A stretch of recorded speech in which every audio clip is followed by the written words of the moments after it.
Conversion and degradation of the world's forests are responsible for over 10% of global carbon emissions. Without a solution to deforestation and forest degradation, there cannot be a sustainable solution to climate change.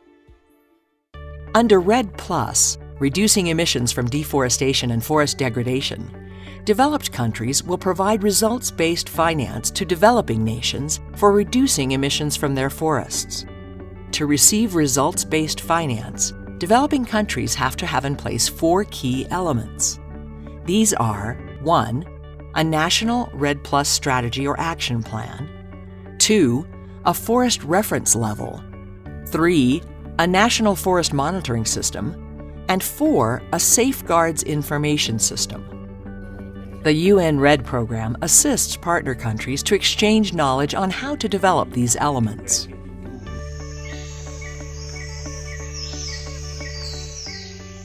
Some lessons learned from countries when designing a national strategy or action plan are that it is essential to build broad support and ownership.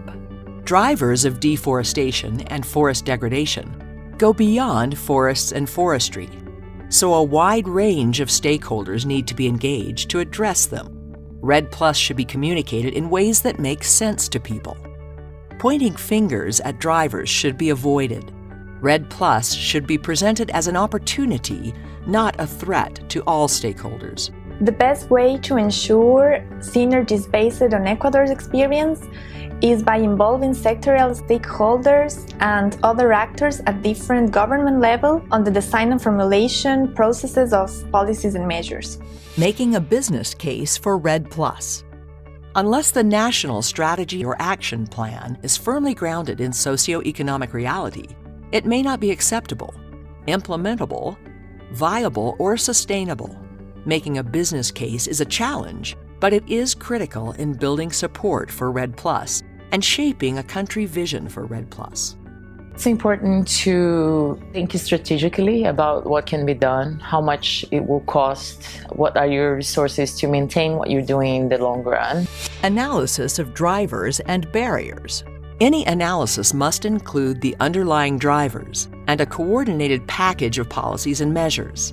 Mixing positive incentives, carrots, and regulatory measures, sticks, should be designed to address both underlying and direct drivers.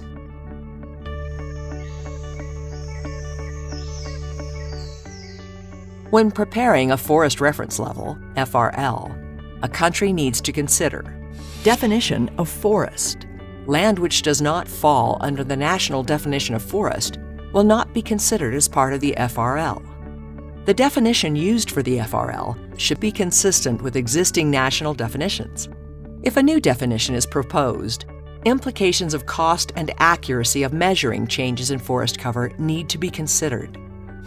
Scale of REDD+ FRL. The UNFCCC states that all countries need to aim for national scale in order to account for leakage and to properly assess the impact of national policies and measures. Subnational FRLs may allow countries to test methodologies in areas for which they have good data, while they improve data accuracy and availability in other areas of the country. National circumstances. FRLs should be based on historical trends. Adjustments for national circumstances may be justified when it is clear that historical trends are not a good indication of future trends.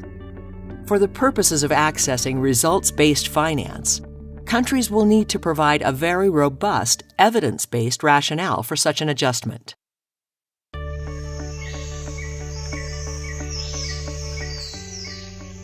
When developing a National Forest Monitoring System, NFMS, a country needs to consider 2 functions of the NFMS.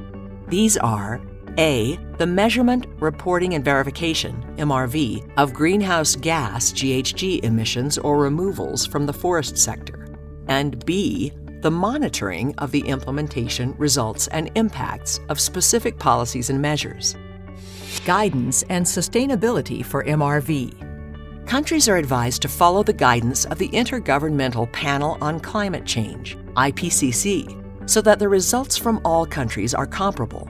Countries must use the same methodologies for measuring of greenhouse gas emissions and removals as they used for developing their FRL. They should aim to improve methodologies and accuracy over time. Data requirements for MRV. The two data sets required for the measurement, reporting, and verification of greenhouse gas emissions and removals are A. Activity data, which describe how much land use change has happened over a specific time period, and B. Emission factors, which identify how much carbon dioxide or other greenhouse gas is released or sequestered as a result of 1 unit of activity. For example, 1 hectare of forest changing to non-forest.